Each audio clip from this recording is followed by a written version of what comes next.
Hey guys, what's up? It's Joseph L. Mcknight, and I'm back for another Wind Down Wednesdays. This week we're talking about how to ace that interview. So grab your drink and let's go.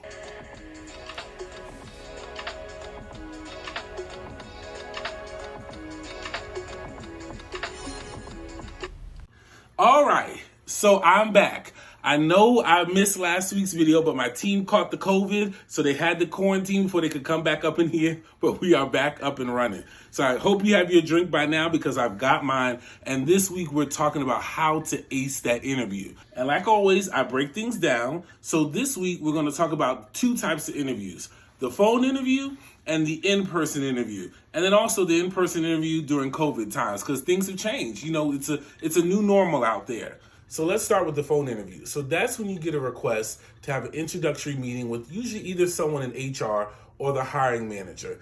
I say the phone interview is kind of like the first date. You keep it light, you keep it airy, and really it's so that way they can see, are you really what your resume says you are? I mean, do they match? A lot of times people type up a great resume and you talk to you like, oh, there's no way I would even bring you in for an interview. So it's a way that I can check out and see who you are before we take it to the next steps. The first thing that you need to do for a phone interview, like I always say, is do your research. Who are you going to talk to? Is it someone in HR recruiting? Is it the hiring manager? Is it someone that's on the team? That's really important to know so that way you can kind of have an idea of the questions that you're going to be asked. I always say if you're meeting with someone that's not the hiring manager or someone that's not on the team, we're really looking to see, are you a good fit for the company, for that team? So it's really important to show your personality. Now, that doesn't mean showing all who you are and your dirty drawers on the call. No, it means though, be who you are. They're trying to get a feel for who you are. One question that I ask HR when I do interviews: what kind of management style do you respond to? So if you know you don't like a micromanager, somebody all up in your business asking questions, don't lie and say you love somebody that's hands-on and that follows up all the time, because that's not the management style you respond to.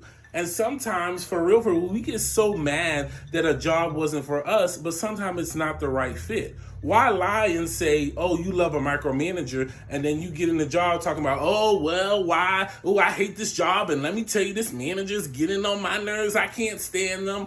When that wasn't the job for you in the first place. What's for you is what's for you. So understand that. When you're talking to HR, the recruiter, we don't really know the ins and outs of the job. We're just trying to see, are you a fit for the company, for that position in the role? Now, when you're talking to the hiring manager, understand it's still a light conversation, but they're going to have a lot more acumen and knowledge about that job. I research. How long has the hiring manager been at the company? What's their background? So I can find connections and think about the questions that they're going to ask me. Because they're going to be thinking, is this person a good member for my team? And is this person going to be successful to take me where I want to go? So that's really important. One thing that I always recommend, because I don't want to give y'all advice that's from like Google or something you could read in the book. What I do is I set Google alerts. So if I want to work for Microsoft or Google or Amazon or whatever, I set a Google alert. So that way, anytime there's an article, a newsletter, something that drops on that company, I'm aware of it. So that way I know what's happening as far as that company and what's going on. Make sure you always have your opening and your closing speech prepared. That's usually the first question. Tell me a little bit about yourself. Tell me about your background. Tell me about your resume. Time it, because you don't know how many times I ask somebody to tell me about themselves and it's a 7-8 minute speech about what they did back in 1992. I don't care. Hit the highlights. 2 minutes. Boop, boop, boop, and boop. It's okay to give like a personal anecdote or to tie something together, especially if you know you have a connection with the interviewer. But it should be natural. Don't keep talking about like, oh, I know you went to this school and that school, or keep talking about, oh, I got 6 kids at the house. Give one personal fact and keep it moving. And even when you're closing, tie everything back and take notes during the interview. And that way I write down and say, hey, you know what? I heard that you were looking for somebody that's really analytical.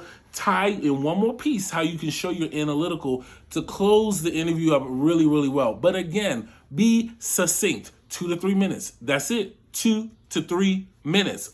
and cut it off. I'm gonna drink on that. All right, so we had a great first interview. We're feeling all good. We're feeling the vibe. We had that phone interview. You like me, I like you. We're gonna take it to the next step, and we're gonna do the in-person interview. That's usually when we'll bring you in.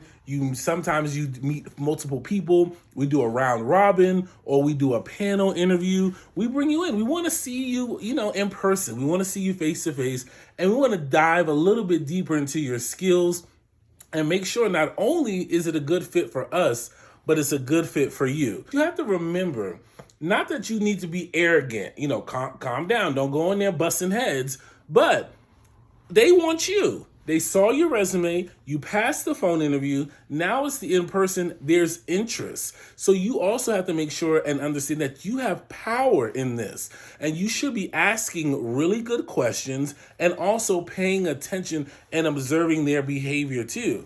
No matter how badly you want a job, don't accept being treated less than as the candidate, because the candidate experience matters. They should be following up with you. They should be trying to make sure that they also have a good impression with you because you're interviewing them as well. Now, with the in-person interview, let's put the COVID spin on it because it's a little bit different. So one, with the in-person interview, used to be, hey, the suit, the business wear and all those things because you're going in to meet the people. Now, a lot of times it's done through Zoom or through video. I still say the same rules apply. This is an old advice, but you rather be overdressed than underdressed. And even if you're at home in your boxes, put your shirt on tight, up underneath. Or ladies, put you a nice blouse on the top and have your fuzzy slippers on at the bottom. I'm in my slides right now and you see it's up here. But make sure what you're presenting is still professional because it's still an interview. That's so key. Also, remember, this is really where you want to try to keep your energy high. You got to keep your energy up because people are watching that. You don't want to just be smiling and happy when I'm asking you a question. And then when I'm telling you something, you're like, pay attention to all that because someone is watching that. This is also the chance that you want to make sure you've done really, really your research on the company and showing them what you've learned. So with the phone interview, I would have asked questions. Tell me a little bit more about what you're looking for. Tell me, what are your 2021 goals and objectives? So that way, by the time I'm coming to that in-person interview, my examples speak and line up to their goals. And I'm asking additional follow-up questions saying, hey, I heard you guys are making an acquisition in May of 2021. Can we talk a little bit about that? Once you get to the interview spot, whether it's phone or in person, this is the time to cut the LinkedIn stuff out or keep it very minimal. If you're reaching out to people on LinkedIn, minimal. You're reaching out to maybe one or two people to say, hey, I'm going through the interview process. I see you worked there for a while. Maybe this is when you use one of your connections. We went to the same alma mater. Any advice? But listen, don't you reach out to the recruiter, HR, or hiring manager via LinkedIn once you start the process. Even if y'all were talking on LinkedIn before, cut it out. Don't send me no damn LinkedIn message talking about, oh, I'm in the interview process, what's my status? That's going to piss me off. Don't do that. I don't care if I reached out to you via LinkedIn or you and the hiring manager talking about stuff through LinkedIn. Once you get to the phone interview or the in-person interview, please keep it via phone and keep it through the email. So with the in-person interview, you're having your interview, you have your notes, come with the examples. I don't know what company now does not do behavioral interviews, which is tell me about a time when. Give me an example when. Can you tell me about a time you did X, Y, and Z? The theory behind that is past behavior and actions indicate future performance. So if you can tell me about a time you did something successfully or tell me about a time you learned from a mistake, I should be able to see, based on what you're telling me, how you could potentially act in the future. If you're going for a manager job and managing a team of 40 people, I want to hear those in your examples. How do you manage others? And even if you've never had that experience and this is your first manager job, think about the projects where you were responsible for delegating or doing supervisory tasks. Again, make it make sense. You got to lead me to the water so I can drink. Now, you have to also practice when you're doing the Zoom stuff that we're doing now, because it's a different game. You know, normally they're only seeing, you know, a part of you. Make sure your camera is right. Make sure your background, you know, keep it G-rated, not even PG, keep it G-rated. Have a clean, crisp background, have good light so that way you can be seen in the video. Practice, you know, get on there, Skype somebody, Zoom somebody. Even if you do it through your phone, FaceTime somebody, make sure that you practice so you know what the other person is seeing on the other end. I see you, you see me. It's gotta be, you gotta make sure that that's clear, and that's really important. All right, so last thing with your in-person or your Zoom interview, make sure you're asking questions. I don't care if you have to make it up. Have some questions prepared and make sure you know what you're going to ask. That is a key indicator if you even give a damn about the job, if you ask questions. It does not matter how well people explain the position. If you know your brother, sister, and them work the job and you know exactly what to do, make sure you ask questions so that way you're showing that you're engaged. And make sure you, sometimes my question is there anything that I gave you, or is there anything that I told you today that gives you pause or you have more questions about? You know, that way you can try to have that opportunity to close the loop with someone and give one more final chance to make a good impression. So ask questions. It's okay. Last thing I'm going to tell you about the interview. One word. Listen to me good. Patience, patience, patience. And I'm going to drink my drink on that. I know every minute feels like an hour. Every hour is a day. Every day is a week, and every week is a month to you. But you are not the only thing going on in my life. You're not the only candidate I've talked to, and you're not the only project I got going on. Patience is a virtue. One, if you're somebody who needs to know, before I leave that interview, I ask, how much time will it take for me to hear back? How long do you think it will take me to get back? Whatever time they say, don't you send another thing outside of a thank you email to them in that time period. If it's Monday and I say you'll hear back to me Friday, I don't want to hear anything. And normally what I do is, if it's Friday and I don't hear back, maybe at 5 p.m. I'll send a follow-up, but I usually give them the grace until Monday to say, hey, we were supposed to get back together on Friday. It's Monday. Just letting you know I'm here. I'm just checking in. Do that. Now, if they left it open-ended, I would say at least give it 3, but probably 5 business days to respond. A lot of things are happening in the background. Sometimes we're talking to other people. Sometimes we got to pull an offer together. We could be interviewing other candidates. Maybe I had to fly your competition in from another state, and then we're waiting to do the interview. It's so much stuff going on.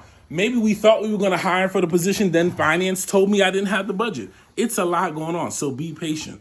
And also, like what I said before, what's for you is what's for you.